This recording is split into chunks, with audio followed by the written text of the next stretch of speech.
బ్యాంకుకు వెళ్లి తన అనుమతి లేకుండా స్టేట్మెంట్ ఎలా తీస్తారంటూ అరుణ అనే వ్యక్తి నెల్లూరు వెంకటేశ్వరపురంలోని పొదుపు మహిళా నివాసానికి వెళ్లి హంగామా సృష్టించింది. బాధితురాలు చేతి గాజులు లాక్కుని వాటితోనే తన చెయ్యి కోసుకుంటానంటూ ఆందోళనకు గురిచేయడమే కాకుండా కులం పేరుతో తీవ్రంగా దూషిస్తూ అసభ్య పదజాలంతో మానసిక ఆందోళనకు గురిచేసిందని బాధితులు ఆవేదన వ్యక్తం చేశారు. ఈ ఘటనపై గత నెల 30న నెల్లూరు 2 టౌన్ పోలీస్ స్టేషన్ లో ఫిర్యాదు చేసినా అక్కడ న్యాయం జరగకపోవడంతో బాధితులు సోమవారం జిల్లా ఎస్పీ కార్యాలయంలో ఎస్పీకి ఫిర్యాదు చేశారు. బాధితుల ఆవేదనను ఆలకించిన జిల్లా ఎస్పీ అజితా వేజన్లా దీనిపై సమగ్ర విచారణ జరిపి నిందితురాలిపై కఠిన చర్యలు తీసుకుంటామని, పొదుపు సంఘం మహిళలకు న్యాయం చేస్తామని స్పష్టమైన హామీ ఇచ్చారు. నా పేరు సిహెచ్ నాగమణి. నేను SC ST atrocity committee Nellore నగరానికి అధ్యక్షుడిగా పనిచేస్తున్నాను. ఇప్పుడు ఏంటంటే నిన్న వీళ్ళ దగ్గరికి పోతే వాళ్ళు ఇసారిస్తే కనీసం ఒకరిళ్ళల్లో కూడా కనీసం తినేదానికి వాళ్ళకి ఒక పూట తింటే 2 పూటలు వస్తుంటున్నారు. అలాంటి వాళ్ళ దగ్గర వీళ్ళు ఇట్టోళ్ళంతా ఉన్నోళ్ళంతా పోయి ఒక్కొక్కరి పేరున 2 లక్షలు 3 లక్షలు 8 లక్షలు అట్లా తీసేసుకొని వాళ్ళకి 10,000 ఇచ్చి 10,000 కూడా అరుణ భవాని అనే వ్యక్తి వాళ్ళ దగ్గరికి వెళ్ళి ఒక్కొక్కరు చొప్పున 3 బ్యాంకీలలో, ఒక బ్యాంకీలో 1.5 లక్ష, 2 బ్యాంకీలలో 2 లక్షలు, ఒక్కొక్క బ్యాంకులో 1 లక్ష అట్లా తీసుకొని 10,000 రూపాయల చొప్పున ఇచ్చి వాళ్ళ దగ్గర కూడా ఆ 10,000కు కూడా 10 రూపాయల లెక్కన వారం చొప్పున వసూలు చేసి వాళ్ళని నానా హింసలు పెట్టి అట్లా ప్రవర్తిస్తున్నాము. మేమనేది ఒకటే, ఇప్పుడు వాళ్ళు కష్టం చేసుకుంటేనే తినాలా, వాళ్ళకి ఆస్తులు లేవు, ఇల్లు లేవు, ఎక్కడెక్కడో వచ్చి అక్కడ ఇళ్లల్లో బాడుకుంటున్నారు. అలాంటి వాళ్ళ దగ్గర రోజంతా వాళ్ళు పని చేసుకోతున్నాయి.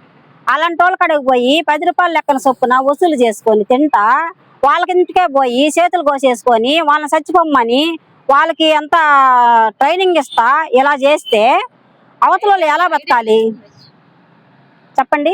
మేమనేది ఒకటే, వాళ్ళకనేది ఎస్పీ మేడం గారు కానీ, సీఎం చంద్రబాబు నాయుడు గారు కానీ, పవన్ కళ్యాణ్ సార్ కానీ వీళ్ళందరూ కూడా ఇలాంటి వాళ్ళని గుర్తించుకొని వాళ్ళకు ఒక సాయం చేయమని మేము మీడియా వాళ్ళని కూడా కోరుకుంటున్నాం.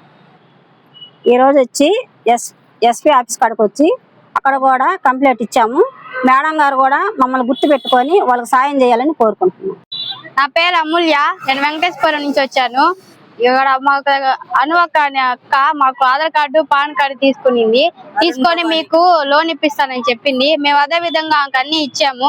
10 మంది దగ్గర 10 లక్షలు తీసుకునింది. మాకేమో 20,000 ఇస్తానని చెప్పి 18,000 ఇచ్చింది.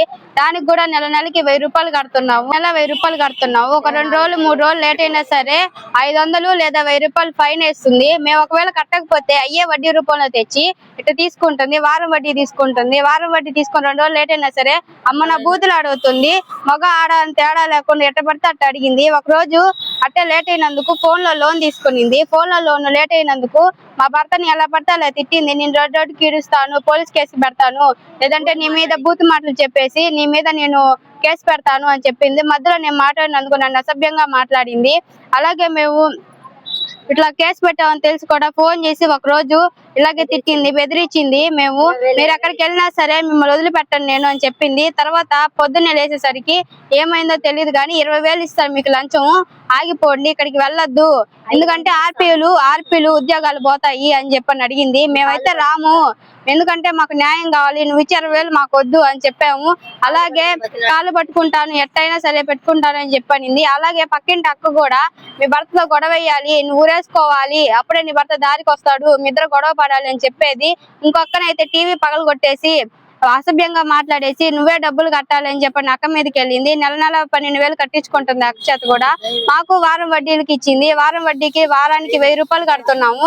20,000గా ఇచ్చింది. ఆ తర్వాత 10,000 ఫోన్ లో తీసి ఇచ్చింది. అది కట్టలేకపోతే మీ బట్టలు ఇలా తీసి పెడతాను నేను అని చెప్పని బెదిరించింది. పోలీస్ స్టేషన్ కి వెళ్ళాము, అక్కడ న్యాయం జరగలేదు. తర్వాత హైదరాబాద్ దగ్గరికి వెళ్ళాము, అక్కడ మాట్లాడాము. ఈ రోజు ఏమంటే కలెక్టర్ ఆఫీస్కి వెళ్ళాము, ఇప్పుడు ఏమంటే ఎస్పీ ఆఫీస్కి వచ్చాము. మాకు ఎక్కడైనా న్యాయం జరగాలని కోరుకుంటున్నాం సార్. మేము ఇన్ని బాధలు పడుతున్నాము, ఎక్కడైనా మాకు న్యాయం చేయండి ప్లీజ్ సార్. పేదోళ్ళం సార్ మేము. నేను భగత్ సింగ్ కాలనీలో ఉన్నాను. అరుణ్ భవాని అనే అమ్మాయి వచ్చి నీకు లోన్ తీసిస్తాను రమ్మని చెప్పి మాకు యూనియన్ బ్యాంకులో లోన్ తీయించి 8,000 మాత్రమే మా చేతికి తాకని ఇవ్వాల డబ్బుల్ని 8,000 మా చేతికి ఇచ్చి మిగతా నేను బ్యాంకుకి కట్టాలని చెప్పేసి రూపాయి ఇవ్వకుండా మాకు కనిపించకుండా అమ్మాయి తీసుకొని వెళ్ళిపోయింది. అది ఎంత వచ్చింది? లక్ష రూపాయలు. నీకు ఎంత ఇచ్చిందా? 8,000 ఇచ్చింది మేడం. నువ్వు ఇచ్చినావా అని తీసుకున్నదా? ఆమె ఇచ్చింది మాకు. పరవ డబ్బులు నువ్వు తీసేసుకుంది. నీకు సంబంధం లేదా? అసలు తాకను కూడా తాకని ఇలా వాటిని కట్టల్ని మా డబ్బు కట్టలు తాకను కూడా తాకని ఇలా మమ్మల్ని. ఆమె వచ్చి అట్ట పట్టేసుకొని ఆమె కవర్లు వేసేసుకొని 8,000 అందరూ దూరంగా పోయి లెక్కేసి 8,000 మాత్రం నాకు ఇచ్చింది. లక్ష రూపాయలు.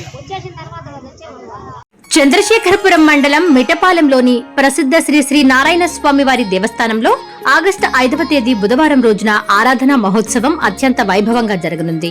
ఉదయం పంచామృత అభిషేకాలు, విశేష హోమాలు, మధ్యాహ్నం మహాప్రసాద వితరణ, సాయంత్రం సాంస్కృతిక కార్యక్రమాలు మరియు రాత్రికి శోభాయమానమైన పర్లిక సేవ, గ్రామోత్సవం నిర్వహించబడును. ఈ పవిత్ర వేడుకలకు గౌరవనీయులు దేవాదాయ శాఖ మంత్రి ఆనం రామనారాయణ రెడ్డిని, కనిగిరి ఎమ్మెల్యే డాక్టర్ ముక్కు ఉగ్రనరసింహారెడ్డిని మరియు మండల పరిసర ప్రాంత భక్తులందరినీ కుటుంబ సమేతంగా విచ్చేసి స్వామివారి దివ్యానుగ్రహం పొందవలసిందిగా శ్రీ స్వామివారి సేవలో కార్యనిర్వహణాధికారి గిరిరాజ్ నరసింహబాబు సభాక్తిక్తంగా ఆహ్వానించారు. Please subscribe SS News AP.